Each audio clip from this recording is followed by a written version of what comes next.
Vamos lá. Olá, pessoal. Sejam muito bem-vindos ao nosso primeiro BRMS Talks. Eu sou o Daniel Nakamura, sou o CRO aqui da Abacus e é um prazer estar com vocês hoje aqui. O BRMS Talks tem como objetivo trazer grandes executivos do mercado para um bate-papo informal, onde a gente possa explorar possibilidades para poder explicar um pouco mais para vocês o que é um BRMS e quais as vantagens de ter a Abacus na sua empresa. Para o nosso episódio de estreia, a gente convidou um profissional com uma trajetória incrível no mundo das finanças corporativas. Hoje a gente recebe aqui Leandro Montemagni, um CFO com mais de 25 anos de experiência. Vou deixar o Leandro se apresentar. Vai lá, Lê. Obrigado, Daniel. Muito obrigado pela Abacus, pelo convite. Desejar uma boa tarde para todo mundo. Bom, sou o Leandro Montemagni, sou CFO do Berlitz, tenho mais de 25 anos de experiência na área financeira, como você comentou, sendo esses últimos 15 anos em posições de liderança. Passei por diversas multinacionais já, como Hugo Boss, Log, Giorgio Armani, Exide, e atualmente trabalho no Berlitz. O Berlitz é uma multinacional de idiomas que tem mais de 150 anos de história. Depois eu até quero comentar sobre o Berlitz um pouquinho, quando a gente estiver se despedindo. Mas vamos seguir. Muito obrigado por estar aqui hoje. Legal, muito bom. Para começar, eu acho que é muito claro o papel da área financeira nas grandes corporações, né? Então, eu não vou fazer essa pergunta clássica. Eu vou fazer uma pergunta um pouco mais específica, né? Então, qual que é a importância do financeiro em momentos de pressão? Bom, Daniel, a importância do financeiro pode mudar completamente em momentos de pressão. Depende de que momento a empresa está passando. Se ela está no limite, se ela tem crise de resultado, se ela está mudando o modelo de negócio, se tem quebra de previsibilidade. Nesses momentos, a área financeira é que ancora a operação. No Berlitz, por exemplo, passamos pela pandemia, com impacto direto no nosso core business. O core business do Berlitz, antes da pandemia, era totalmente presencial. E em questão de semanas, a gente teve que migrar toda a estrutura para o online. Isso só foi possível porque a gente tinha controle real. Né? A gente tinha previsibilidade, entendimento fiscal, tínhamos um plano financeiro bem estruturado. E um ponto essencial, né, que tem muito a ver com a Abacus, suporte tecnológico. Sem o suporte tecnológico, isso não teria acontecido. Nós conseguimos identificar todos os alunos, comunicar a mudança, entender quem estava em cada unidade, qual curso que esse aluno fazia, qual nível, qual professor o atendia. Isso tudo porque o nosso sistema estava bem implementado. Né? Agora imagina fazer isso com dado desalinhado ou campo de contato em branco. Não ia ser possível. A tecnologia, sim, nos permitiu para que a gente tivesse um planejamento e a gente virasse essa execução de uma maneira muito rápida. Então, a gente teve um planejamento rápido, só que com o suporte tecnológico, a gente executou muito rápido também, sem perder nenhum cliente no caminho. E até com base nessa experiência, Daniel, a gente tem um portal de aluno atualmente totalmente automatizado, né? Isso melhora tanto para nós, da área administrativa, como o produto final, a entrega ao cliente, né? Vocês conseguem coletar dados, né, para se relacionar melhor com esse cliente. Exatamente. Isso se traduz muito melhor numa jornada do cliente com o Berlitz, né? Eu tenho uma outra experiência que eu gostaria de compartilhar de uma outra empresa, que o cenário é totalmente diferente também. Uma das auditorias que nós tivemos, e aliás uma auditoria bem famosa, calculou um impacto de transfer pricing, que é o preço que a gente paga de imposto de renda, né? Eles calcularam US$ 1 milhão como pagamento de imposto de renda, imagina. E esse cálculo estava totalmente errado, porque eles pegaram as ordens de produção e fizeram os cálculos errados, né? Então, de novo, entra o suporte tecnológico aí. Se não fosse o suporte tecnológico, nós não teríamos como demonstrar que esse cálculo estava errado. Então, eu me envolvi com o departamento de engenharia, departamento de produção, a gente revisou cada ordem de produção cadastrada no sistema, identificamos os erros e pegamos todos os cálculos e regras de negócio que compunham o cálculo de imposto de renda e demonstramos para a auditoria que esse cálculo estava duplicado e por isso que impactava no cálculo errado do imposto de renda, né? E aí, para você ver, nesses dois casos, a área financeira foi essencial como suporte. E com o apoio da tecnologia, a gente conseguiu transformar essa informação em ação, com velocidade e precisão, sem atrasar ou trazer prejuízo para o negócio. Boa. Acho que o financeiro com a tecnologia, eles são um conjunto que, com pressão ou sem pressão, eles são, né, fundamentais para o resultado da empresa. E quando a gente fala de crescimento, o que precisa para crescer? O que precisa para escalar, para multiplicar resultado? Olha, eu já passei por dois contextos diferentes que eu posso passar aqui para vocês, né? O primeiro cenário, eu passei por uma operação que acumulava prejuízo há mais de 10 anos. Essa empresa contava com toda a estrutura. A gente tinha equipe, produto, presença nacional. Mas não tinha um controle real sobre o peso dos custos fixos, sabe? E toda a eficiência que era gerada, ou não era gerada. Nesses 10 anos de prejuízos, que foram anteriores à minha chegada na empresa, o volume tinha caído, as receitas eram menores e os custos seguiam rodando como se nada tivesse mudado, como se a empresa tivesse o mesmo patamar de receita. E aí, nesse caso, cortar os custos na medida certa, sem desfazer o que ainda funcionava, gerou num trabalho que foi essencial, né? Coisa básica, como renegociação de contratos, revisão tributária, uma lógica de precificação que não havia antes, ou seja, eles mantinham o custo, mantinham as despesas variáveis e não tomaram nenhuma medida. Então, a precificação nesse sentido, acho que a gente vai falar mais à frente, é bem importante.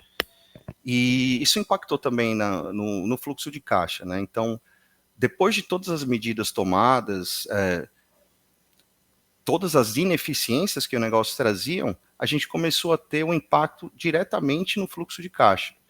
E o ponto bem importante, Daniel, nisso, foi transformar o financeiro em rotina, porque algo que era como reação foi colocado em prática no dia a dia, né? A gente passou a ter informação confiável, visibilidade por cento de custo, análise real por unidade, decisões baseadas em margem, e não mais aquela coisa de feeling de cada gestor, né? Mas sim baseadas em dados. Legal, cara. Queria aproveitar um gancho aí da tua fala. Você menciona renegociação de contratos, revisão tributária, lógica de precificação. E aí, para contribuir com o público aqui que está querendo saber um pouco mais de BRMS, Legal. A gente queria falar um pouco de regras de negócio, que é o coração, né, do BRMS. Esses exemplos que você deu são todos exemplos de regras de negócio, né? Então, regras de negócio para a gente são instruções que representam políticas, condições ou restrições que podem guiar ou controlar os processos de decisões dos sistemas de uma organização, né? Legal. Então, outros exemplos seriam, tipo, regra de precificação, regra de comissionamento, regra de score de crédito, né? Todas essas lógicas, né, elas conseguem ser gerenciadas por um BRMS, que eu vou falar um pouco mais para frente o que é, né? Que é o software que a Abacus representa. Legal. Agora, voltando para o teu contexto, Leandro, como as regras de negócio ajudaram a transformar o controle financeiro em uma rotina e não uma reação, que foi o que você mencionou? Sim, sim. Bom, eu vou mencionar, Daniel, a regra de negócio relacionada ao orçamento, ok? Eu trabalhei em uma empresa multinacional alemã, onde todos os líderes tinham que informar no sistema ERP as metas de vendas, metas de investimentos em CAPEX ou metas de gasto. Era uma regra de negócio essencial. Todos se conectavam para falar a mesma linguagem no orçamento e tornava a rotina financeira em uma cultura e não numa reação, como eu havia comentado, né? Nessa empresa alemã, a cultura de se acompanhar os resultados e trabalhar com base nos resultados foram essenciais. E a gente mantinha um bom controle e mantinha finanças como uma rotina. E para um orçamento, essas regras de negócio garantiram limites, critérios, alçadas, como você comentou, que todas essas métricas fossem respeitadas desde a origem, né? Evitando que houvesse ajuste e decisão fora do plano orçamentário. É muito comum em empresas você seguir um orçamento, só que, na verdade, quando o orçamento se realiza, e aí você vê que teve mais gasto ou teve menos venda, você vai ajustando esse orçamento. Só que quando você tem uma regra de negócio orçamentário, onde cada um sabe o seu limite, a sua alçada, isso fica muito mais claro. Perfeito, perfeito. E ainda no tema de regras de negócio, quais foram as regras que você considera que foram fundamentais para garantir o sucesso nos seus projetos? Olha, eu acho que pricing sem dúvida é fundamental. O time financeiro consegue estruturar margem por produto, né? Então vamos imaginar que aquele produto tinha uma margem X e essa margem é aumentada, né? Então, considerando o custo real dentro dessa margem, seja em carga tributária, ou seja em custos variáveis, isso mexe com a elasticidade e o canal de venda. Isso deixa de ser uma análise contábil e acaba virando uma inteligência de negócio, né? Em vários projetos eu já apliquei planejamento tributário para melhorar a margem líquida, né? Seja PIS e COFINS, na sua recuperação, ICMS-ST, ISS, e isso não necessariamente altera o preço final. Também pode ser alterado numa diminuição de preço final ao consumidor, mas todo mundo da empresa ciente que isso não gera impacto negativo para a empresa. Isso cria espaço para o time comercial negociar com mais flexibilidade, sem comprometer aquela margem ou a rentabilidade. Isso só funciona quando as regras de negócio são bem definidas, aplicadas no sistema, de forma transparente, quem pode aprovar exceção, sei lá, limite mínimo de margem, como considerar os impostos. Isso, claro, dependendo de cada operação, né? Isso tira o financeiro, Daniel, daquela função isolada e só de aparecer como bombeiro e coloca a área como parceira ativa nas decisões, né? As áreas passam a confiar na previsibilidade dos dados financeiros e desses números gerados, porque sabem que é um conjunto de regras. Sem esse conjunto de regras, ninguém confia, não há transparência, né?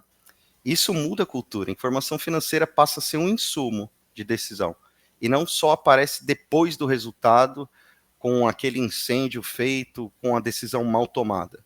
Fica claro e evidente para todos.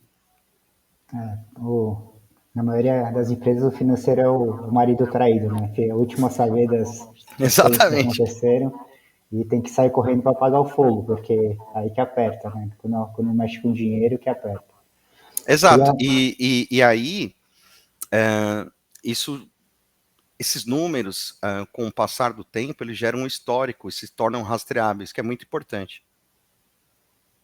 Bom, queria pegar o gancho da precificação que você falou. Uma boa parte dos nossos clientes atuais aqui na Abacus, eles usam a Abacus para fazer o processo de precificação, né? Eles automatizam esse processo. Imagina um processo engessado, onde você tem que preencher uma planilha, mandar um e-mail para o financeiro tem uma fila de aprovação, demora para analisar, retorna, volta para a negociação com o cliente. Isso tudo, em um dos nossos clientes, demorava 21 dias. Né? Aí tem clientes grandes, imagino, né, Daniel, que existem vários SKUs, existem diferentes produtos, e isso pode ajudar bastante. Perfeito, ajuda muito, e a gente conseguiu, nesse cliente específico, reduzir o processo todo de precificação e negociação de 21 dias para 2 dias. né? Caraca, Então, isso tudo é automático no próprio Salesforce. Então, o Salesforce chama o Abacus, que devolve a precificação, o Salesforce chama o Abacus, que devolve uma alçada de aprovação. Então, tudo isso a gente consegue fazer utilizando um BRMS. bacana. Legal. Queria falar um pouco de rastreabilidade, que é uma outra característica que a gente tem aqui na Abacus, né? Como a questão de rastreabilidade de regras é importante para a área financeira? Total. Como eu comentei, o histórico e essa transparência acaba gerando rastreabilidade com o passar do tempo. E nesse contexto que eu venho trabalhando nesses últimos 15 anos em liderança de finanças, eu trabalho em multinacionais. E a área de compliance, perdão, em multinacionais é essencial. Ela precisa estar alinhada a Sarbanes-Oxley, geralmente, ou, por exemplo, uma das empresas que eu passei, que os sócios eram japoneses, o JSOX, que são regras do compliance, né? E a rastreabilidade, me perdoe, rastreabilidade, é difícil falar às vezes, não é um diferencial, né? Isso é uma exigência. Isso não passa a ser algo que é um luxo, ela é exigência. Então, imagina que num processo de auditoria, Daniel, o auditor não está interessado apenas na contabilização. O auditor ou a empresa auditora não vai olhar só a contabilização final, mas como aquela informação daquela contabilização foi gerada dentro da cadeia de processo. Vamos pegar um caso prático, né? Pensar aqui. Se ele selecionar 10 amostras de lançamentos contábeis, por exemplo, o que ele realmente quer ver é se cada uma dessas contabilizações estão amarradas a um processo padronizado, seja de venda, como a gente comentou, de precificação, de compra de CAPEX, ou até de pagamento de folha, né? Por exemplo, se entre as amostras há uma receita com valor abaixo da tabela de preços, ele vai imediatamente perguntar qual regra de negócio permitiu o desconto. A pergunta necessariamente não é por que venderam abaixo do preço, mas sim você obteve autorização, isso estava dentro do modelo de governança. Da mesma forma que em compra de CAPEX fora do padrão, isso eu faço muita análise e peço para o meu time fazer, de comportamento. Então, a gente tem uma média de compras de 10 mil e existe uma compra de 100 mil, por exemplo. Então, às vezes isso pela urgência é necessário, né? Então, o foco do auditor será sempre entender qual workflow aprovou aquela exceção. E, especialmente, se existe uma regra clara que permite aquela exceção, parametrizada ou não, com trilha de aprovação, segregation of duties, que é segregação de funções, enfim, entre regras que sejam palpáveis para o auditor poder seguir com confiança no trabalho de auditoria dele, né? Pô, legal, cara. Assim, eu tinha uma ideia que a gente conseguiria ajudar bastante nessa questão do financeiro, né, com a Abacus, mas agora você trouxe exemplos bem claros que casam com as features que a gente tem na nossa solução. Então, por exemplo, uma vez que você escreve uma regra de negócios dentro do Abacus, você consegue saber, desde o dia que ela foi criada, todo o ciclo de vida e todas as alterações que foram feitas nessas regras, por quem foi feita e quando. Então, tudo isso fica logado. Então, você consegue saber se, por exemplo, a variável mudou de X para Y, a fórmula de cálculo do imposto mudou de A para B. Então, a gente conseguiria trazer, através de uma feature que chama trilha de auditoria, a gente traz um relatório completo da vida dessa regra de negócio. Legal. Então, acho que temos uma oportunidade aí. Vou falar agora de previsibilidade financeira. Como que as regras de negócio podem ser usadas para manter a previsibilidade financeira? Sim. Como eu comentei, quando eu falei de orçamento, eu também estava comentando sobre a alçada de compra, né? E comentei também sobre pricing. Essas duas me vêm muito à mente quando a gente fala sobre previsibilidade, né? Mas a gente tem outra, você comentou aí também sobre score de crédito, pode impactar. Eu trabalhei muito com regra de giro de estoque. Existem várias, né? Todas ajudam, na verdade, numa melhor previsibilidade financeira. Sabe, assim, para traçar um paralelo para quem está ouvindo a gente, eu gosto muito de comparar a previsibilidade financeira com voos, né? Então, imagina que para um voo seguro, a gente precisa ter uma rota bem definida, com pilotos bem treinados. Aí imagina, Daniel, que os pilotos são as áreas estratégicas e a finanças providencia a rota, né? Então, todo mundo naquele voo precisa confiar nessa rota. Para onde estão indo, né? E obviamente as regras de negócio vão ajudar o financeiro a traçar bem essa rota. E nesse paralelo que eu estou traçando aqui, todo mundo tem que entender numa rota o que é importante. Hein, Daniel? Desculpa, fala de novo, cara. Não, Cortou. imagina. Numa rota, o que é importante? Uma Saber o rota, destino. saber o destino, saber que você vai chegar. Exatamente. Então, o financeiro é quem providencia essa rota, as equipes estratégicas são os pilotos, e todo mundo sabe de onde está saindo e para onde vai. Então, isso pode ser traduzido, Daniel, em várias coisas. A gente precisa aumentar o volume de venda, a gente precisa de mais receita, a gente precisa de mais liquidez, né? Uma melhor saúde no fluxo de caixa. Isso pode ser traduzido de diversas formas, mas a empresa tem que estar saindo de um lugar e indo com um destino muito bem traçado e bem claro para que todos possam ter esse voo seguro, entendeu? Boa. Ouvindo os exemplos aqui que você trouxe e tal, eu acho que a gente pode concluir que quando as regras de negócio elas estão bem definidas, né, elas deixam de ser burocracia, elas passam a ser instrumentos de gestão e de resultado, né, que podem te levar, como você falou do voo, de um ponto A para o ponto B com segurança e previsibilidade. Mas falando de impacto, né, na sua experiência, teve algum caso onde o entendimento das regras de negócio gerou um impacto positivo ou negativo? Sim, sim, teve sim. Eu trabalhei com uma empresa que importava matéria-prima e transformava em produto acabado aqui no Brasil. Então, importava a matéria-prima de fora, trazia o produto e nacionalizava aqui, e aí vendia o produto acabado já transformado, né? Esse ciclo, após a liberação do produto no exterior, era em torno de 90 dias, mais ou menos. Vamos colocar 90 dias. A gente tinha diferentes etapas, como importação da matéria-prima, dia para produção, logística, coordenação com a entrega ao cliente. Eram produtos muito pesados, então eram transportados em caminhões. E essa meta que nós recebemos do time de fora, até para melhorar o nosso fluxo de caixa, tinha que passar de 90 dias para no máximo em 65 dias. Isso já considerando o tempo de produção, né? Nesse ciclo, Daniel, a gente tinha diferentes etapas. Então, cálculo de margem, impostos aduaneiros, tarifas aduaneiras, produção, entrega. E, para ser honesto com você, as equipes não tinham até então as regras claras e automatizadas. Quando a gente sentou e formalizou as regras de negócio, a gente centralizou os cálculos e criamos validações entre os times, né? Isso de maneira automática dentro do sistema.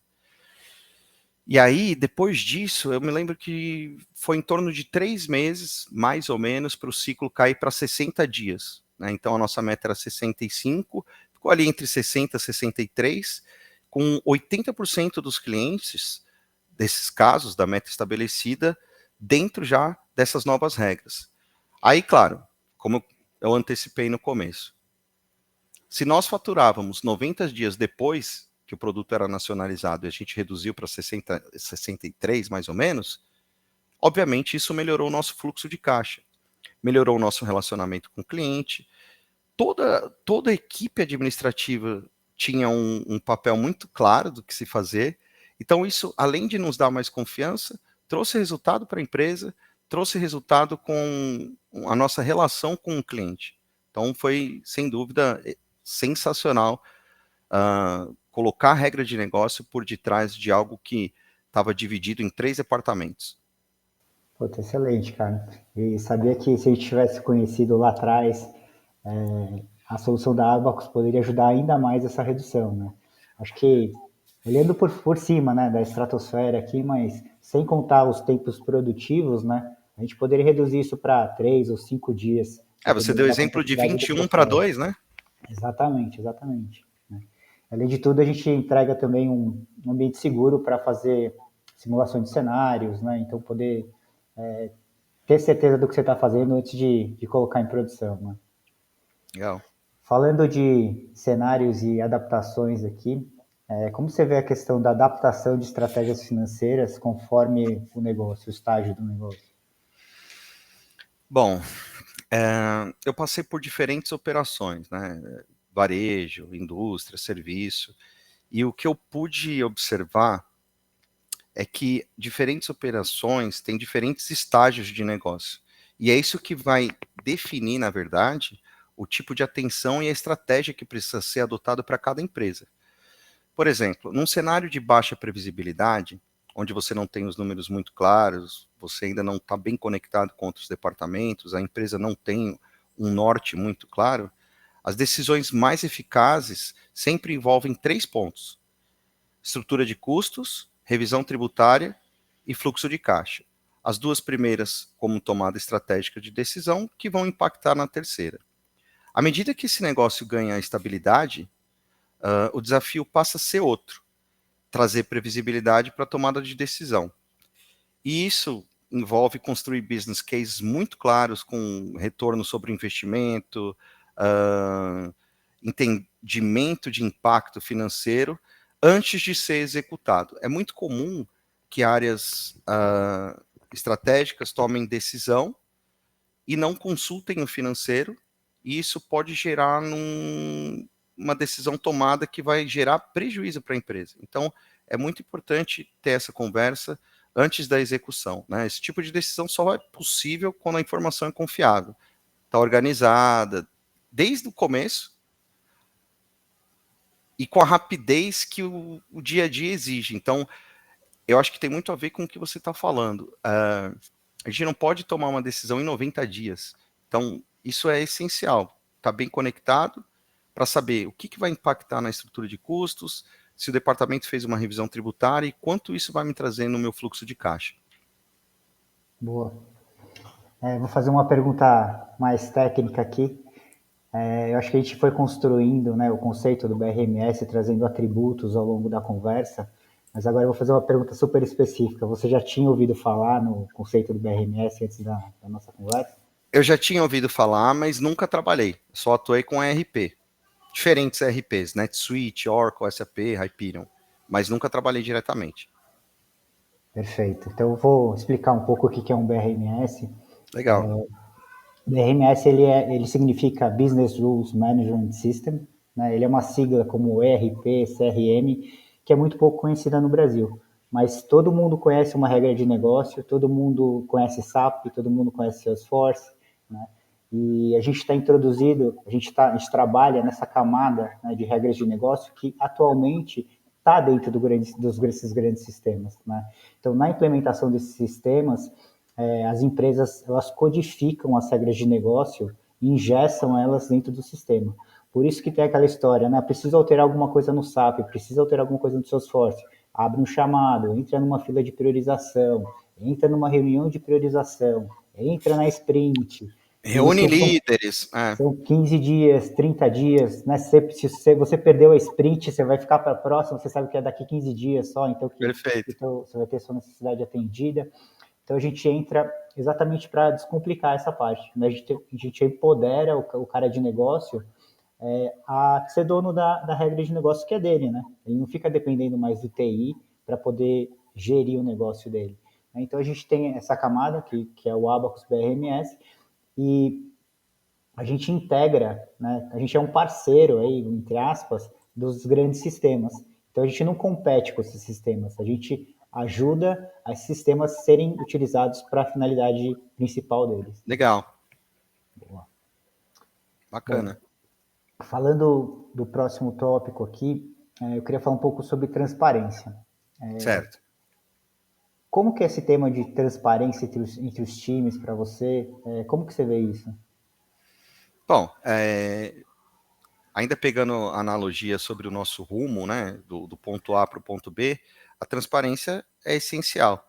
é algo para se ter confiança operacional. O que eu chamo de confiança operacional?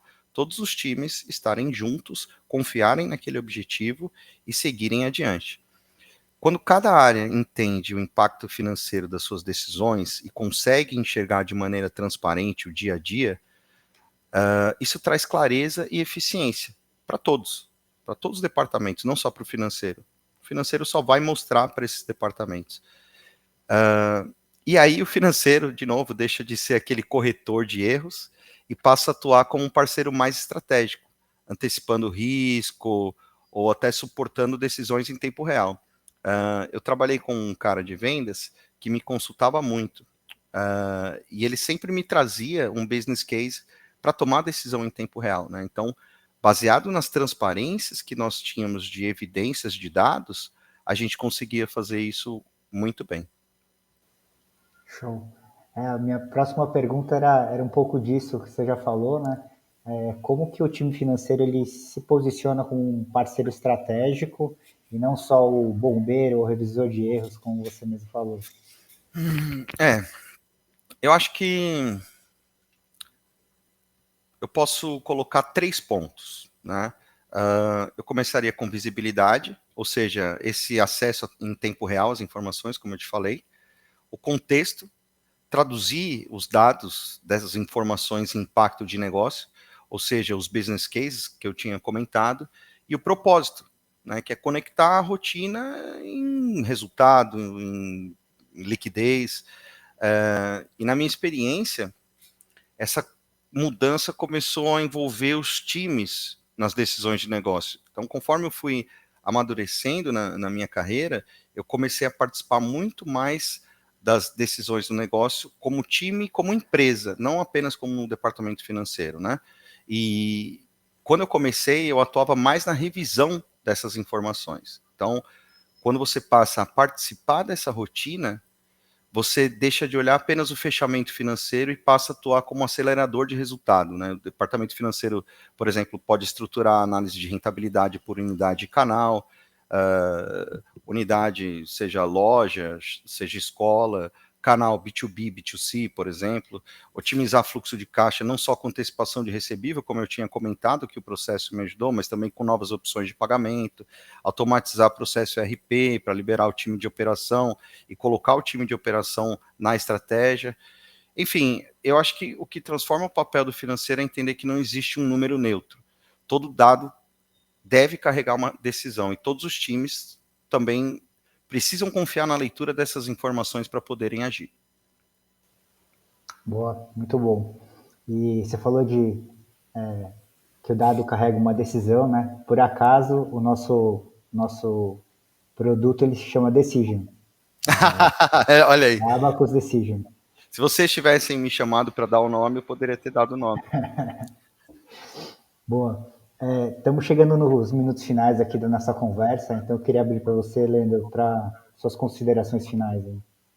Aí. Legal, Daniel. Bom, muito obrigado a todo o time da Abacus por me permitir compartilhar sobre a minha trajetória, a minha carreira, e deixar eu falar um pouco mais sobre mim e sobre as minhas experiências. Eu acho que na nossa conversa, apesar de curta, fica muito claro que toda empresa deve ter um diagnóstico financeiro bem executado, né? Bom, e é isso, é um prazer poder dividir um pouco dessa caminhada com vocês, e eu queria falar um pouquinho, muito rapidamente, sobre o Berlitz, tá?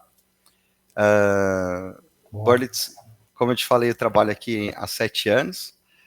O Berlitz é uma empresa que é uma jovem senhora, tem 150 anos de vida, só que essa jovem senhora ainda é nova. Ela tem, hoje em dia, ferramentas de IA, que é o Speaking Tutor. Nós ensinamos todos os idiomas, diferente de outras escolas que ficam limitadas no inglês e no espanhol.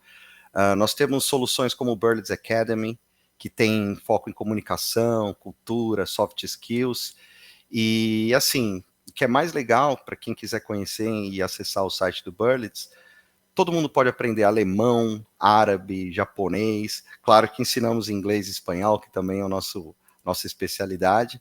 E eu gostaria de deixar o canal aberto para quem quiser aprender a falar idioma de verdade, pode contar com a gente. Boa. Obrigado, Lê, pela sua participação. Eu que agradeço, Daniel. Por compartilhar tanta experiência prática e insights, né, super relevantes. Para fechar nossa conversa de hoje, eu queria deixar um convite. Se a sua empresa está buscando mais controle, agilidade para a gestão de inteligência de negócios, conversa com a gente. Meu LinkedIn vai estar por aí. Para quem perdeu e quiser rever, vai estar gravado, né? Vai estar disponível em breve nos nossos canais. E aproveita para compartilhar com aquele teu amigo ou colega de trabalho que está precisando de uma solução como a nossa. A gente está super animado com esse início e com os próximos episódios do BRMS Talks. Obrigado e até a próxima. Até a próxima. Tchau, tchau. Valeu.